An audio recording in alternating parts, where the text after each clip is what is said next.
welcome to Global Journalist. I'm Byron Scott, your host for this week's discussion of world news events by professionals whose job it is to report the facts and analyze the consequences.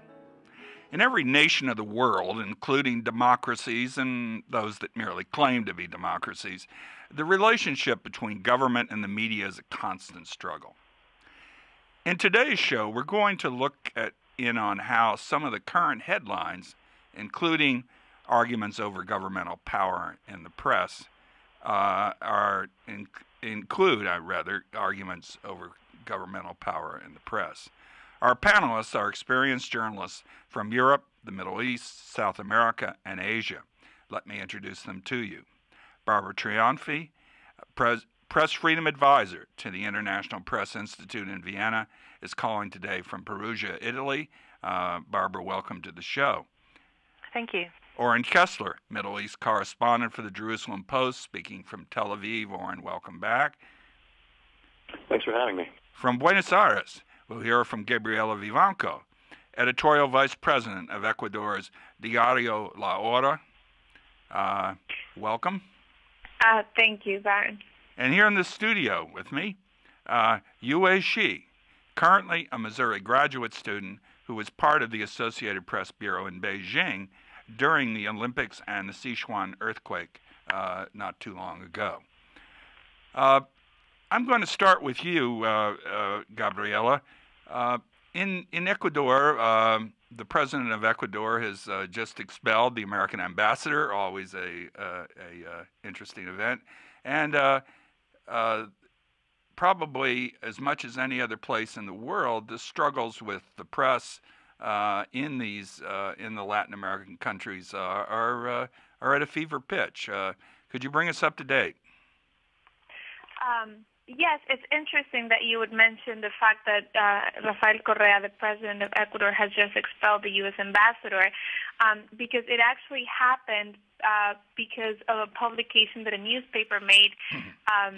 Diario El Universo, which is based in Guayaquil, the second largest city in Ecuador, published a cable from the WikiLeaks page.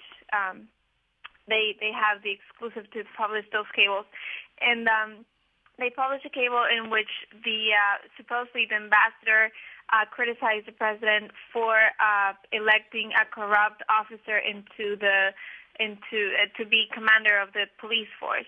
And right after this publication, the president expelled the ambassador. So it's a great example, so we can see the kind of reaction that the president usually has, both to the publications of independent media and to the political events in general. He's a very emotional person, and he reacts very quickly without often consulting with other members of his government. And so that's pretty much the way the relationship with the media has been handled. What you have in Ecuador right now are two trends.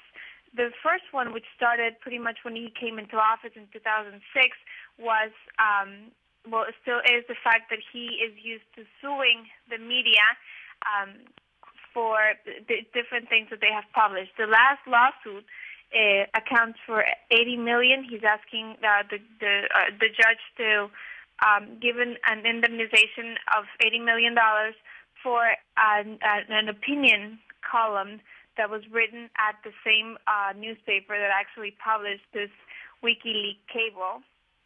And the other one is a constant attempt of the government, both Congress and the executive branch, to implement new laws that would control the media.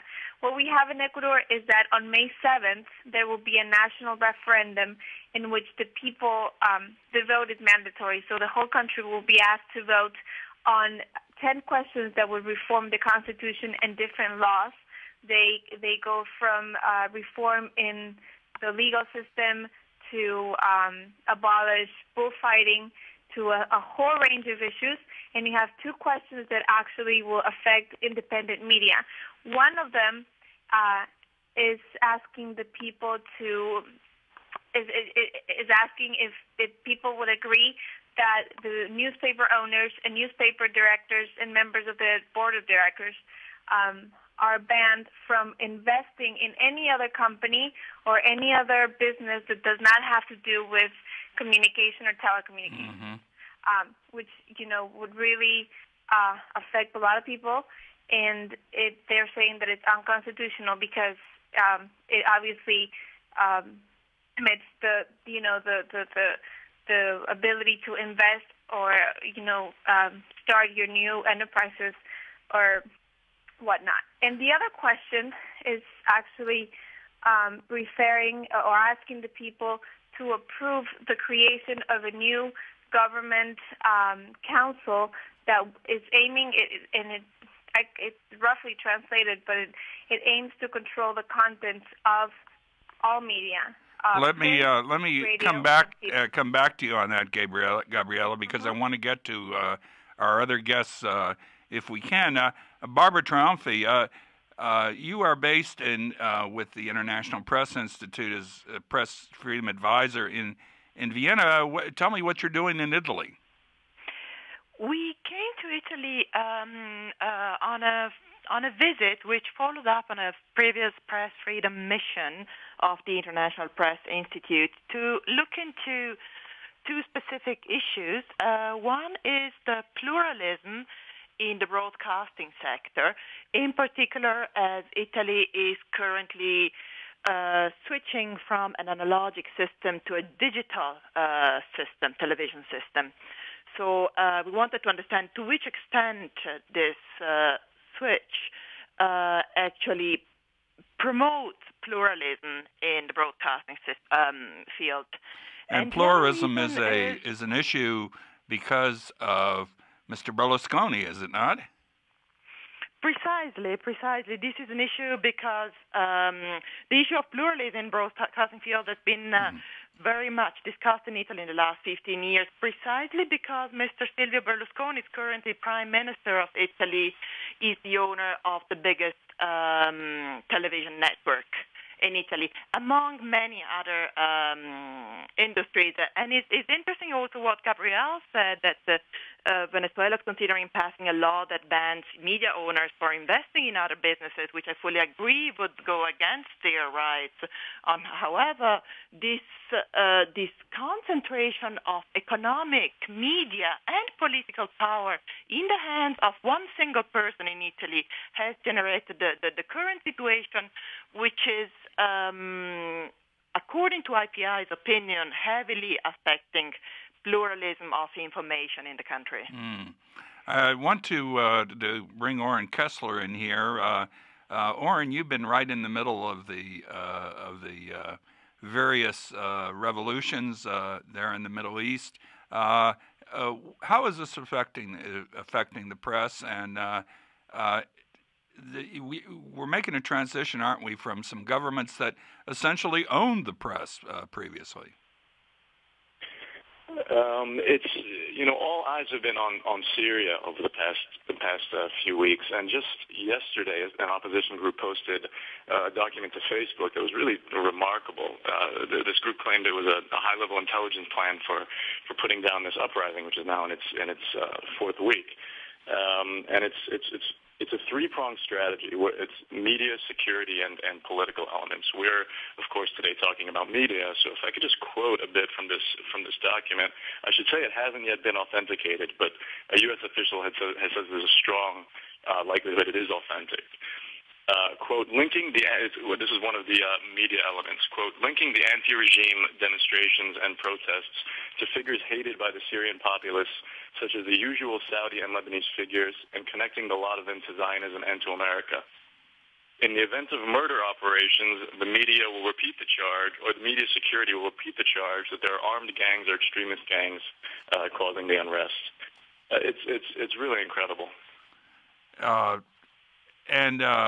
This is a Syrian government reaction to not only to demonstrations there, but elsewhere in the region. Is that correct?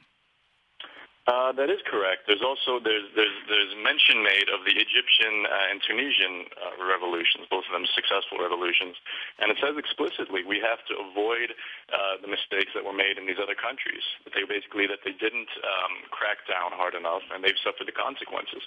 So there's another quote in here that says, "Ban communications media from being present in populous places, and punish those who convey any news that does not serve the country, and show no leniency in this matter."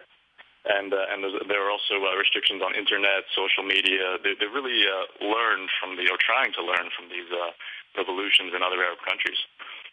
And the lesson is not to have the media, it sounds like.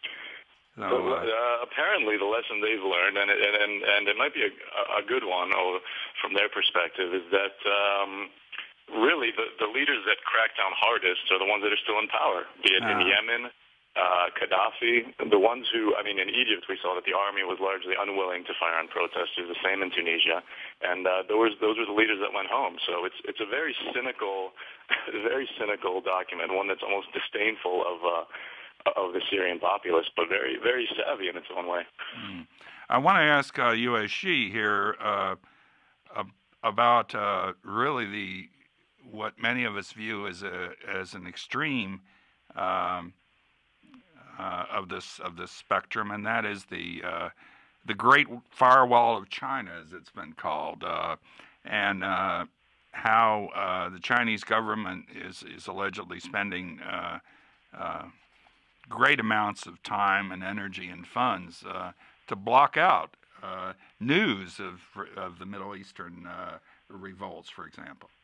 Yes, actually, in the recent months, the Chinese government made lots of effort to block keywords, sensitive websites about the revolution in the Middle East. Obviously, the government do not want the Chinese people to make comparison or being inspired by that the change in the Middle East. But apparently, some Chinese users try to stage a Jasmine protest in China, which is inspired by the Tunisia revolution. So a Jasmine revolution. Revolution. This hasn't always been the case. At least there was a period at one point when, around the time of the Olympics and the Great Earthquake, that the Chinese government appeared to be backing off from these policies.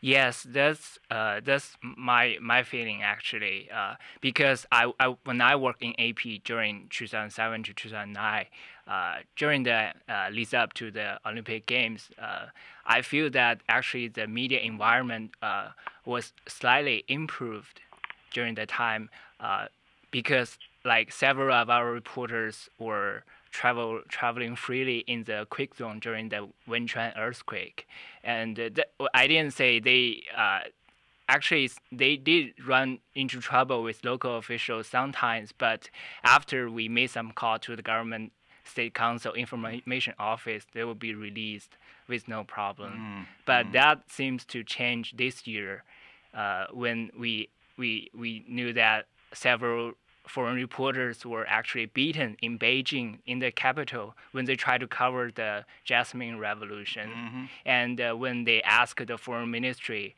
a spokeswoman told them, if reporters like you try to make trouble, no law can protect you.